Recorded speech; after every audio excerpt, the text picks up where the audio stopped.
Okay, number 6. Just kind of checking the room. We'll go to Jackson. So looking at the problem,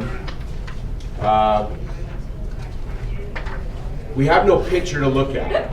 And you're not expected, I've not taught graphing in this class ever, because all the other methods I can use are better than graphing. If you want to graph, you can, but I don't recommend it. So instead of graphing, we want to do a sign chart. So last time we made a sentence.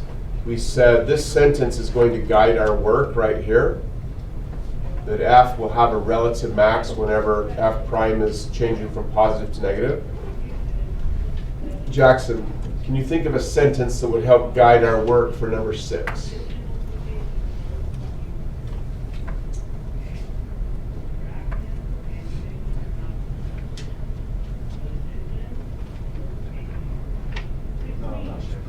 So let me help a little bit.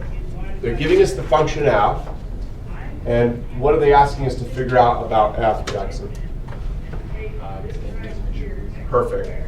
So what's an indication that f is increasing or f is decreasing?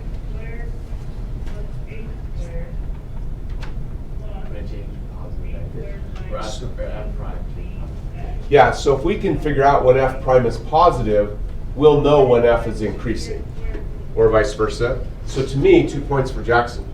A good sentence would be something like this. F is increasing when f prime is positive. And the opposite would be for decreasing, so I don't really feel like I need to write that. I can just kind of build on that. That's what I meant by a sentence that guides our work. So if that's guiding our work, Blake, what would you suggest would be the next good thing to write down on our paper?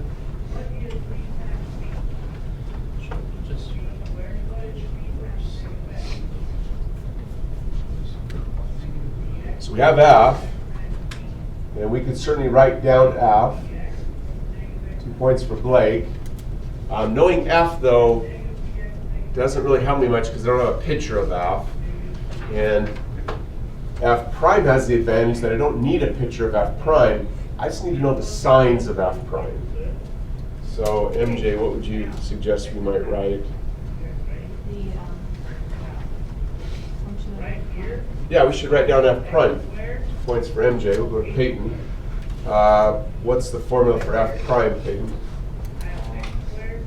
3x squared plus 12. 2 points.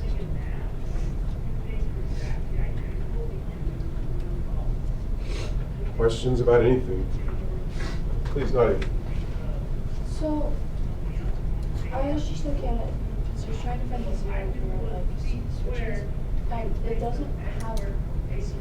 Because if you like, it would just be 3x squared plus 4, but x squared you can't do negative because any negative would become positive. So does that mean it's just increasing for all of that? Nadia did a really good job. So it's a really good example of an AP problem where they will make a lot of students uncomfortable because the students are so accustomed to the problems always following a certain pattern that if they can disrupt that pattern, students tend to just freeze up. They don't know what to do. You did the opposite. You thought through it in exactly the way you should. You said, hey, I know that if I'm going to chart f prime, 3 points for Nadia on this one, take 4. If I'm going to chart f prime, factored version would be better. So she factored. But then she realized that there's no way for this factor to equal 0. That factor always equals 3. This factor will never equal 0 either. So she discovers without doing any other work that f prime is always positive. It's a really good example of don't get stuck in just doing steps, just make sure you're thinking along the way. So if f prime is always positive, Izzy, what did Nadia just conclude? It's increasing for all of x. Yeah, f has to be increasing for all x. There's nothing else to do. Perfect. points for easy question.